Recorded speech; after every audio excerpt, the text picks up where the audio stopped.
gracias por continuar con nosotros en su canal 14 de Telecable y su programa Actitud, un espacio empresarial. El día de hoy tenemos aquí al licenciado Juan Manuel Palacios, que finalmente está con nosotros. Licenciado, sabemos que hay grupos también trabajando, grupos en las comunidades, y nosotros decimos que qué interesante es cuando los grupos se llegan a consolidar en un trabajo de equipo, porque es como el ajedrez, todos tienen una función y al final de la partida se guardan en la misma caja. Entonces, yo quisiera que usted nos hablara un poquito de su experiencia, cómo ha visto los grupos, ese trabajo que muchas veces realizan, a veces individualista y a veces colectivo y a veces trabajo en equipo. ¿Cómo lo ha visto usted bajo su perspectiva? Ok, yo creo que primero vamos a tratar de descartar aquella frase ya muy trillada que dices que es un grupo o es un equipo. No, es un conjunto de personas que lo que tienen que hacer es trabajar juntos, ¿sí? Y les vamos a llamar equipo o grupo independientemente. Hay grupos que funcionan bien, grupos que funcionan mal, equipos que funcionan bien y equipos que funcionan mal. La cosa es un conjunto de personas que tienen en primer lugar, creo yo, que identificar sus aptitudes, identificar sus competencias, saber en dónde se pueden complementar, ¿sí? Y dejarse liderar. Yo creo que uno de los problemas que tenemos nosotros en nuestras sociedades es que todos queremos liderar, entonces hay un montón de líderes y no hay nadie que haga, ¿sí? Y eso creo yo que debe romperse un poquitito. Hay un error, yo he escuchado muchas veces esta frase y me da risa porque dicen nombremos a un líder. No, un líder no se nombra, un líder surge, ¿sí? Un líder sale, nace. Y por ahí decía alguien en una frase célebre, decía decir nombremos a un líder o decir quién es el que va a liderar al grupo es casi tan absurdo como decir en un quinteto de voces quién es el que tiene la voz de tenor o quién va a ser la voz de tenor. Pues obviamente es el que tiene la voz de tenor, no hay que formarlo. Y yo creo que el asunto es ese, dejarse liderar, dejarse llevar, saber que por momentos voy a estar adelante, por momentos voy a estar detrás, por momentos voy a estar apoyando, por momentos voy a estar echando porras si usted quiere, y por momentos me va a tocar ser la punta de lanza en función de mis competencias. Entonces esa rotación de gente es la que efectivamente genera equipos, esa rotación de aptitudes, de competencias. Nosotros manejamos mucho un modelo que se llama precisamente el grupo modelo, y es formar a un grupo con ese tipo de actitudes, con ese tipo de competencias, con ese tipo de rotación de liderazgos, para que los demás se den cuenta de que funcione. Y es increíble, pero por pura atracción, parece un imán, después todos los grupos quieren ser iguales, ¿sí? Porque se dan cuenta de que este sí funciona y los otros andan dispersos viendo cómo desarrollarse. Entonces, yo resumiría en eso, encontrar quién lidera, pero que surja, dejarse liderar, saber que algún día me va a tocar o en algún momento me va a tocar hacerlo, y saber que cuando estoy atrás debo trabajar estando atrás y cuando estoy adelante debo trabajar estando arriba. Sí, entonces nosotros encontramos muchos problemas a veces en los grupos, como usted muy bien lo habla y lo dice, grupos de personas, cuando existen líderes realmente negativos, existen líderes que no dejan que el grupo funcione, y esos deben haber muchos de los que ahorita nos están viendo. ¿Cómo podemos hacer para romper con ese esquema y hacer que realmente el grupo empiece a funcionar? Porque muchas veces hay unos que se llama como la palabra, y hay algunos que lo toman, que dicen que son los caciques, que no quieren soltar al grupo. ¿Qué hacer ante esa situación? Qué pregunta las que tira usted, Carlos, de verdad. Yo en ese sentido, yo no tengo la varita mágica, por supuesto, pero en ese sentido me atrevo a pensar que no hay efectos sin causa, ¿sí? O sea, la persona es un líder negativo porque tiene sus causas. ¿Cuáles son? Pues hay que detectarlas, hay que identificarlas. De pronto muchas veces nos hemos encontrado con personas que están a cargo de algo, a cargo de una organización, de una empresa, de lo que sea, porque los nombraron, y los nombraron porque no había otro, ¿sí?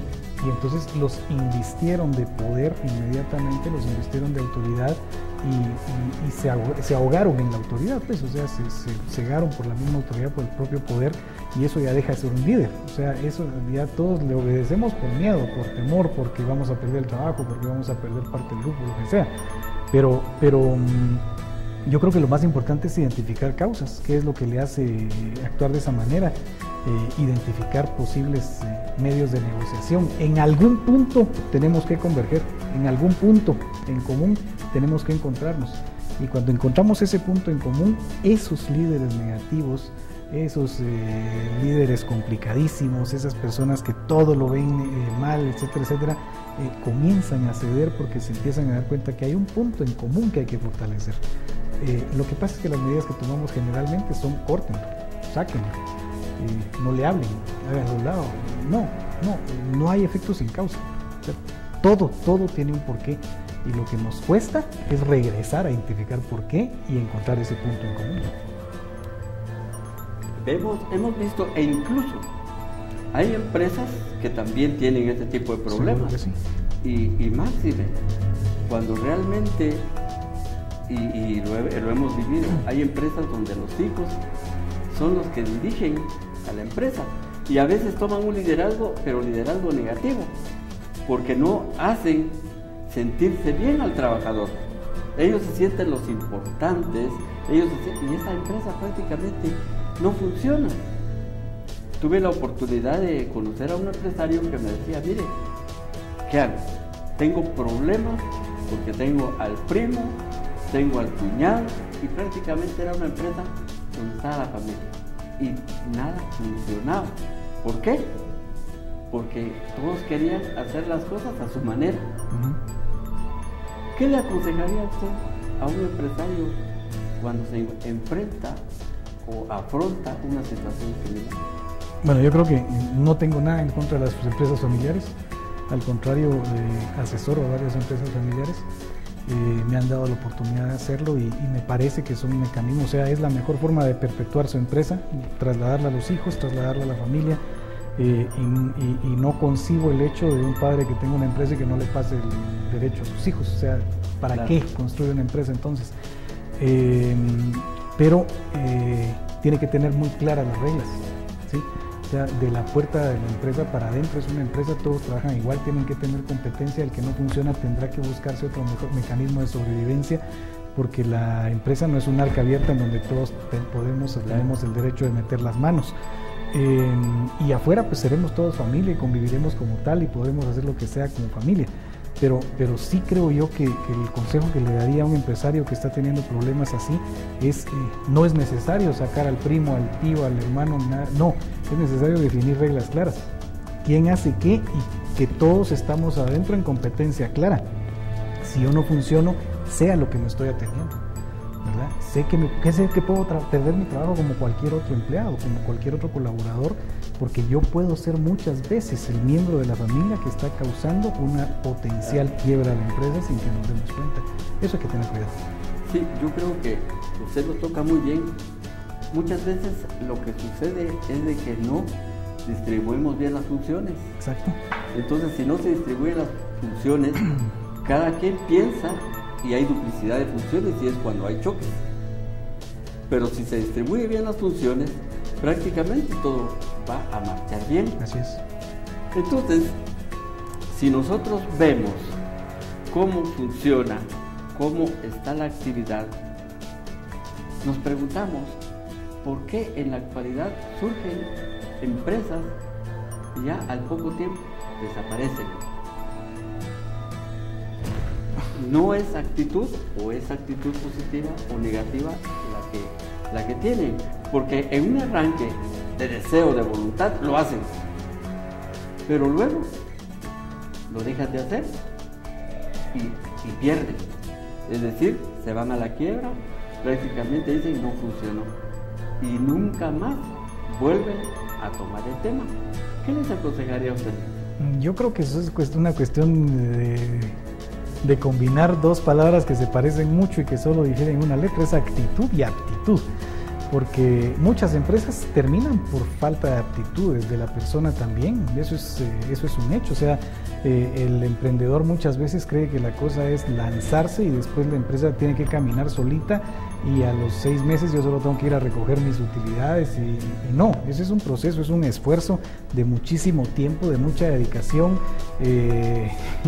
Es una mentira absoluta el decir es que ahora tengo mi propia empresa y por lo mismo trabajo menos. No, eso no es cierto. Tiene su propia empresa, va a tener que trabajar más, va a tener que desarrollar más, va a tener que dedicar más tiempo. Pero también es actitud precisamente porque no hay una forma inteligente de enfrentar los problemas, de enfrentar las situaciones. O sea, a usted se le presenta un problema a las primeras y deja cerrada la puerta y sale corriendo. Entonces, eso también es un tipo de actitud. Yo creo que es una mezcla, es ser y saber hacer. Sí, muchas gracias. Interesante el tema que estamos tratando el día de hoy y creemos, así como estos temas, seguirlos tratando durante el siguiente segmento. Además, creemos importante que usted nos transmita su idea. Puede llamarnos, en la pantalla aparecerán nuestros números de teléfono para que nos pueda llamar y poderles ayudar en cualquier problema que usted esté enfrentando.